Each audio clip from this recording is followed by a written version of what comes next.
C'est une marque presque légendaire pour moi, que je connais depuis mes débuts avec la première draisienne électrique Daiyu D1 que j'avais testée il y a plus de 6 ans. J'avais adoré, on la voit encore circuler, et je l'ai d'ailleurs encore à domicile. Cette fois-ci, on monte clairement en gamme. Bienvenue sur Avis Express pour le test du Daiyu T1. Et on est bel et bien sur un vélo électrique, cette fois-ci de petite taille, fait, conçu pour être, alors pour la mobilité du dernier kilomètre certes, mais beaucoup plus que ça, pour être mis à l'intérieur d'un coffre de voiture, idéalement rangé dans de petits appartements avec une forme caractéristique en boomerang, assez originale et relativement peu de points de soudure, c'est assez étonnant, ça a été super bien fait et pourtant à la base on n'est pas sur un vélo censé être haut de gamme, je vous expliquerai pourquoi. Et ben au niveau soudure, au niveau du cadre, au niveau de la conception, il est extrêmement étonnant, les points de soudure sont alors même pas anecdotiques, ils sont de l'ordre de l'invisible. Ça, j'avoue, c'est assez génial. Le cadre est réalisé en alliage de magnésium pour un vélo pesant à peu près 22,5 kg. Dans un monde idéal, pour ce type de vélo, j'aurais préféré qu'il fasse un petit peu moins de 20 kg, mais on n'est pas non plus sur un haut de gamme. Il s'agit d'un vélo équipé de pneus de 20 pouces, comme vous pouvez le voir ici, avec une jante, encore une fois, assez caractéristique, seulement 3 branches, des garde-boue bien sûr, à l'avant, à l'arrière, pour un vélo qui se monte au niveau de la selle, mais malheureusement qui ne se monte pas au niveau du guidon. Un truc que j'aime bien au niveau de la selle, c'est qu'il y a une suspension. On n'est pas sur un vélo suspendu, vous l'aurez remarqué, rien au niveau de la fourche, rien au niveau du cadre, mais il y a néanmoins une forme de suspension d'amortissement des chocs au niveau de la selle qui est franchement bienvenue. Le guidon est sobre, comme vous pouvez le voir, il n'y a même pas de réel écran de contrôle. Vous avez ici juste un petit panneau qui vous permettra d'allumer le vélo et d'avoir les constantes au niveau de la batterie. Vous n'aurez pas d'informations malheureusement sur le kilométrage total parcouru en cas de revente, qui aurait pu être pratique. Grip en caoutchouc, freinage mécanique. Vous avez ici alors le bénéfice théorique d'un accélérateur interdit en France, donc je ne l'ai pas monté là pour le coup, même si dans l'absolu il est fonctionnel pour pouvoir réaliser mes tests. Accès au dérailleur Shimano 7 vitesses par palette, 7 pignons à l'arrière bien sûr et un plateau avec en théorie un capteur de couple intégré. Moteur de 250 watts en position arrière pour un vélo qui a donc vocation à respecter la réglementation française. Batterie détachable de 10 ampères, idem en position arrière. Elle n'a pas été intégrée à l'intérieur du tube de selle, elle est assez aisément détachable. Vous avez un jeu de 2 clés qui est fourni directement à l'intérieur du package. Ça vous permettra d'aller la recharger directement à domicile ou pourquoi pas d'utiliser l'électricité du patron. Il s'agit d'un vélo pliable, doublement pliable à l'aide des manettes, alors qu'ils sont situés de l'autre côté malheureusement sur l'envers qui n'est pas éclairé. Alors le pliage est assez simple, hein. Je vous montrerai ce que ça donne à l'intérieur de la vidéo. L'ensemble est plutôt réussi, plutôt convaincant pour un vélo qui reste globalement assez accessible par rapport à une concurrence qui peut dépasser les 1000 €. C'est parti pour le test. Allez, commençons par le chapitre ô combien important du confort et ça commence par la position. Après tout, il s'agit d'un vélo de relativement petite taille et se pose la question, en fonction de votre gabarit, comment allez-vous vous sentir dessus? Je mesure 1,76 m. Personnellement, je me sens bien. Regardez la distance entre mes genoux et le guidon. On ne peut pas dire que ce soit un véritable problème. J'ai bien 15-20 cm d'écart qui me reste, ce qui ne signifie pas que tous les gabarits peuvent aller sur ce genre de vélo. Étant donné sa taille, moi je le réserverai à une personne allant d'1,50 m à 1,80 m, grand maximum. Mais bon, perso, avec mes 1,76 m, dans l'absolu, je me sens bien. On est sur un vélo, alors niveau confort, qui a plutôt une bonne selle, ici, assez agréable, pas extrêmement souple, mais avec une bonne largeur, une bonne densité de mousse. Elle est faite pour durer, ça se voit, ça se sent. Pas de suspension. Donc du coup, lorsque vous naviguez en forêt, vous prenez un peu tout dans la colonne vertébrale, forcément. En même temps, c'est pas un vélo qui est fait pour ça, c'est un vélo de citadin. C'est un vélo fait pour être mis dans un coffre, et voilà, pour la mobilité du dernier kilomètre, ou tout simplement pour ne pas avoir à prendre les transports en commun, ou prendre sa voiture en ville. Effectivement, à ce niveau-là, il est parfait. Petit regret, au niveau du pédalier du capteur de couple. Alors il y en a un, effectivement, hein, il est là, il est bien présent, mais il est quand même vachement atone, je dirais. Il est vachement modeste en matière de puissance d'accélération. Si je me mets à l'arrêt et que je démarre, je ressens plus l'effort dans les cuisses que réellement le moteur qui se met en jeu. Le moteur se met en jeu, mais il met du temps. Il met, je vais pas dire qu'il met 2-3 secondes, peut-être qu'il se démarre immédiatement, mais de manière tellement réduite, tellement légère que c'est peu perceptible. A l'inverse, si vous choisissez d'utiliser l'accélérateur qui, je le rappelle, est interdit en France, la puissance est totalement différente. À l'accélérateur, le moteur donne son plein potentiel immédiatement. Donc du coup, je sais de quoi est capable ce vélo. Et c'est dommage qu'il ne déploie pas cette puissance-là avec le capteur de couple. Alors on peut toujours se dire qu'il y a une question de sécurité aussi. Ça permet d'avoir un moteur qui démarre tranquillement, qui démarre doucement, qui ne déploie pas trop de puissance. Mais bon, voilà, même en reprise, lorsque je suis à 15 km/h, si j'ai envie de monter à 25, eh ben, le moteur met quand même un certain temps avant d'envoyer le jus. En tout cas, il envoie le jus de manière tellement douce qu'on a l'impression qu'il met du temps, alors que peut-être finalement il l'envoie immédiatement, mais pas suffisamment fort, je trouve. Le vélo lui-même est bien conçu, plutôt même très bien conçu, un bon assemblage réalisé en usine pour la plupart, quelques pièces à monter en sortie de carton, mais au global, ça reste quand même assez simple, assez facile à faire.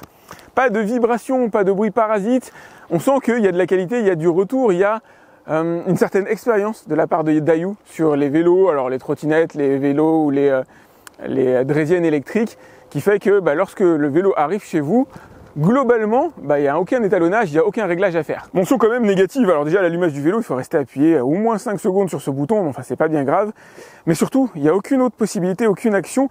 J'ai un indicateur ici de batterie restante, mais je peux même pas mettre le vélo en puissance dégradée. J'aurais bien aimé, pourquoi pas, le mettre à une puissance moindre. Si j'ai envie de pédaler plus fort, bon, vous allez me dire, étant donné ce que je vous ai dit juste avant, c'est un peu illogique d'une certaine manière, mais on peut vouloir réserver la batterie et pourquoi pas utiliser le vélo avec une puissance douce, ce qui pourrait être un plus. Là, vraiment, il n'y a aucun réglage dessus, aucun réglage possible. Pas de possibilité de savoir quel est le kilométrage total qui a été parcouru au niveau compteur.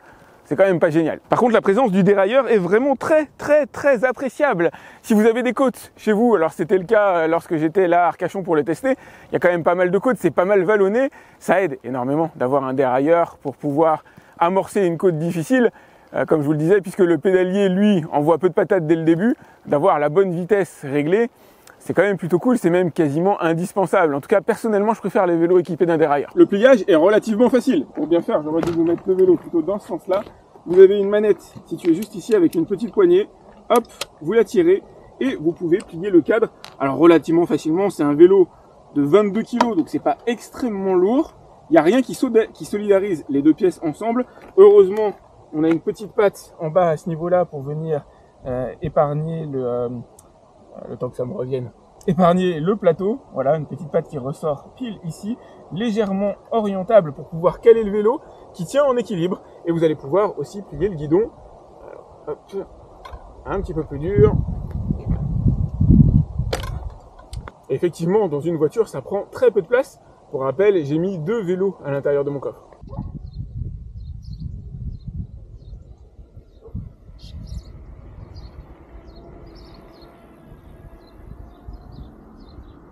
On va évoquer maintenant le chapitre ô combien intéressant de la puissance.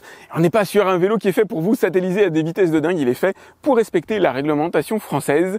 250 watts situé en position arrière, vitesse limitée à 25 km/h, vitesse qu'il ne tient pas exactement à 25. Quand on contrôle au GPS, j'ai pu obtenir des pointes à 27 km/h. Malheureusement, il ne sera pas possible de le reparamétrer pour obtenir les 25 km/h exact. Attention, les 27 km/h sont obtenus avec la gâchette d'accélération. Au pédalage, vous serez plutôt sur un 23-24 km/h. Donc là, à ce niveau-là, il respecte parfaitement la réglementation française, d'autant que la réglementation impose de ne pas utiliser d'accélérateur. Si vous utilisez un accélérateur, vous êtes considéré comme sur un équivalent scooter, moto, etc. Donc pour le coup, il respecte la réglementation quand on pédale. Donc on remarque un comportement différent d'ailleurs entre l'accélérateur et le pédalage. À l'accélérateur, le vélo donne son plein potentiel immédiatement. On a une accélération assez franche. Au pédalage, il va essayer de comprendre votre intention, donc du coup l'accélération est beaucoup moins franche. Même en appuyant fort, on n'a pas la même patate qui est donnée. J'aurais préféré qu'il soit en mesure de déployer plus de puissance d'un coup lorsque j'utilise le pédalier. Mais encore une fois, là, il essaye de comprendre votre intention. Il reste relativement logique qu'on n'ait pas le même couple donné en utilisant l'accélérateur ou le pédalier. J'ai testé sur les côtes d'Arcachon. Je vais vous montrer ce que ça donne. Allez, j'ai une jolie côte devant moi du genre que vous n'avez pas véritablement envie de monter sans assistance électrique. Et il faut bien avouer que le vélo fait merveille. Je m'y attendais pas. Pourtant, la motorisation ne laissait pas présager une montée relativement facile. Et pourtant, je suis en vitesse 7, la plus difficile, avec le niveau d'assistance maximale. Et je peux monter la côte sans aucune transpiration. Alors, j'ai pas la vitesse à laquelle je monte à cet instant précis. À mon avis, je suis autour de 18 km/h. L'important, c'est que le vélo soit en mesure de permettre de gravir ce genre de côtes facilement et sûrement des côtes plus costauds, mais cette fois-ci en tombant au niveau des rapports.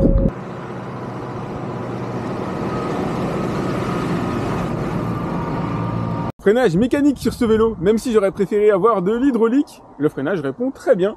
Des disques de 16 cm de diamètre situés à l'arrière et à l'avant permettent au vélo de passer de la vitesse de 25 km/h, sa vitesse maximale, en tout cas théorique, à 0 en seulement un peu moins de 4 mètres. De bonnes performances, pas les meilleures que j'ai pu voir sur un vélo de ce type-là. Aujourd'hui, le record doit être autour de 3,20 m, sachant que c'est mesuré grosso modo à la louche et que c'est fonction aussi de mon poids, 70 kg. Ça ne signifie pas que votre distance d'arrêt sera équivalente à 3,20 m, mais entre le moment où je freine à fond et le moment où je m'arrête à 25 km/h, il me faut à peu près ici dans les 3,80 m grosso modo pour un freinage qui est plutôt bien étalonné. Course assez longue sur le frein arrière qui est réglable au besoin. Pas de grincement particulier, c'est pas extrêmement silencieux non plus. Les disques, les plaquettes avant touchent peut-être très légèrement le disque de frein, mais rien qui ne soit pas réglable. Et même sans le régler d'ailleurs, c'est pas particulièrement gênant.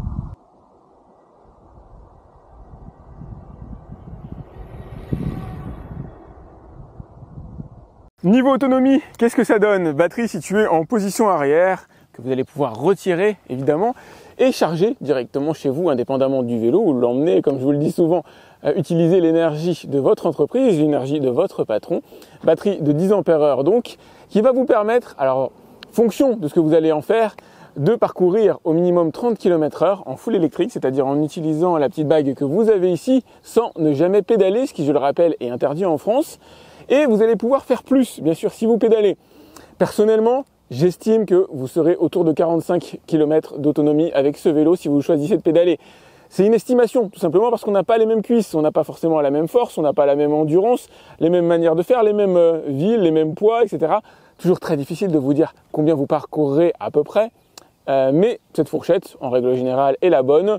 Ne vous fiez pas forcément à ce qui est écrit sur les fiches produits qu'on trouve sur Internet. Je ne sais pas comment ils font leurs calculs, mais souvent c'est un petit peu délirant. Estimez, voilà, entre 30 et 45 km d'autonomie en fonction de l'utilisation que vous en aurez.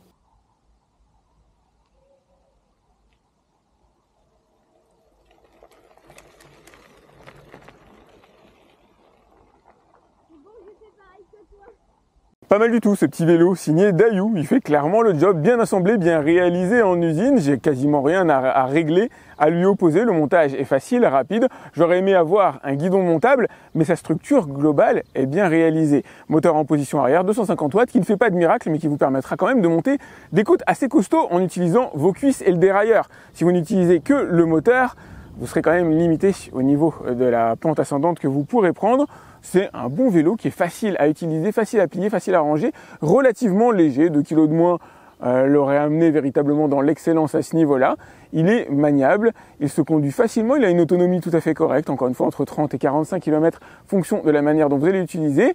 Du freinage mécanique, ça permet de réduire les coûts, j'aurais préféré de l'hydraulique évidemment, mais le freinage est tout à fait honorable, il freine en moins de 4 mètres en distance de freinage, c'est-à-dire entre le moment où vous appuyez sur le frein et le moment où vous arrêtez effectivement, eu égard par rapport à mes tests, à mon poids de 70 kg. C'est un vélo qui globalement est bien né, j'aurais aimé avoir un feu, c'est même obligatoire il me semble en France, qui s'allume automatiquement ici sur la partie arrière, relié directement à la batterie, malheureusement c'est pas le cas. Vous avez un feu à l'avant, c'est toujours cette prix, mais il vous faudra installer vous-même le feu à l'arrière, qui du coup fonctionnera vraisemblablement à pile. Je vous l'ai pas dit, petite suspension au niveau de la selle, plutôt sympa aussi, ça aide véritablement dans les gros chocs, mais bon, au quotidien, si vous roulez sur des pavés, si vous roulez sur des routes un peu accidentées, malheureusement, vous prendrez tout dans la colonne vertébrale, on n'est pas sur un vélo suspendu. J'aurais aimé un ordinateur de bord pour savoir notamment où on est le vélo en matière de kilométrage, et j'aurais aimé une assistance électrique plus véloce. Elle l'est quand on utilise l'accélérateur, mais je vous le rappelle, c'est interdit en France.